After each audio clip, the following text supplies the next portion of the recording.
Hi, this is Grant Schnarr, chaplain for Bryn Athyn College, talking to the students in the middle of May, 1 week left of classes, and then exams and school is over. And wanted to talk about this, the anticipation, the coming down to the end. For some people who in this epidemic have been locked up for quite some time, for some people, we're all in that boat. For some, they can push through. For whoever knows why, this power comes over them and can really push through.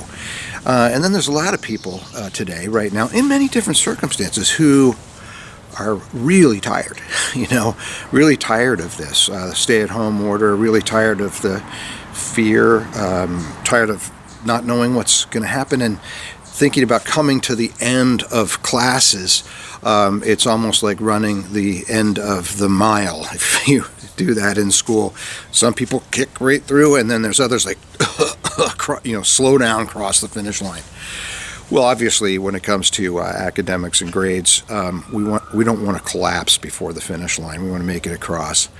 So how do we do that? Well, I think in one way to do that is this sounds dangerously religious, but that's what it's about, is relying on the Lord, and to realize that the Lord is with us at all times. And providence, His providence, is most concerned not with making sure everything works out in this world just perfectly for us. That's not how it works. The goal of divine providence is to lead us to heaven, to heavenly happy lives, to become heavenly people. And like today, it's a beautiful day. I feel like I'm in heaven out here. I can hear children playing and birds singing and occasionally the dog barking, and it's even great to hear machines running. It means people are working out there. Things are coming back together. So anyway, the Lord wants to lead us to heaven. Sometimes we can feel that and sometimes not. And what I think is important is to really put ourselves in the Lord's hands, even if we don't feel it, because He's there. Swedenborg says in Divine Providence 187 that we are allowed to see divine providence from behind, but not face to face.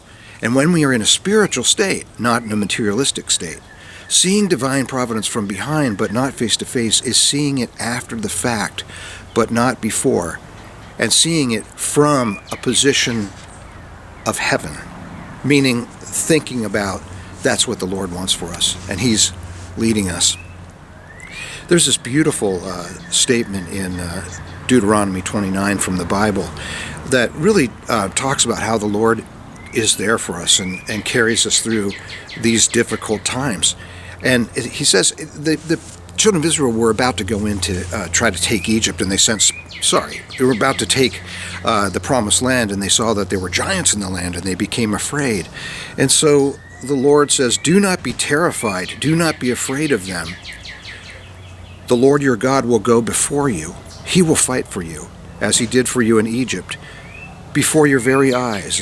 And this is the part I love. And in the wilderness, there you saw how the Lord your God carried you, as a father carries his son, all the way you went until you reached this place. That picture of the Lord carrying us. Now, sometimes we can feel this, especially now. I say sometimes we can feel this, that He's there with us and carrying us, and sometimes we don't, especially in hard times. We can lose sight of that. But the Lord is there. And this week especially, just be conscious to bring Him into your life.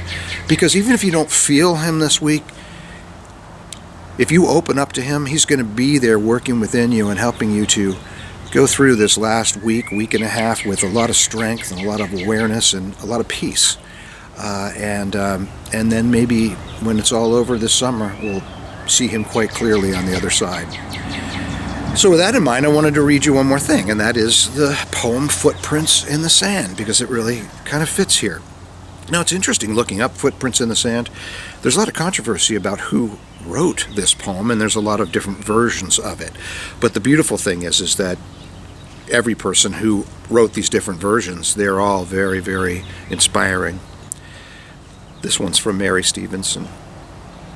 One night I dreamed I was walking along the beach with the Lord. Many scenes from my life flashed across the sky. In each scene I noticed footprints in the sand. Sometimes there were two sets of footprints, other times there was only one. This bothered me because I noticed that during the low periods of my life, when I was suffering from anguish, sorrow, and defeat, I could see only one set of footprints. So I said to the Lord, "You promised me, Lord, that if I followed you, you would walk with me always. But I have noticed that during the most trying periods of my life, there has only been one set of footprints in the sand. Why, when I needed you most, have you not been there for me?" And the Lord replied, "The years when you have seen only one set of footprints, my child, I carried you." The Lord is there. The Lord will carry you. The Lord always does carry you. And in these final days of class, let's keep that in mind. And as this thing continues, this pandemic, and starts to wrap up, let's also realize He's carrying us all the way. And someday we will see that clearly when we look back and see His providence.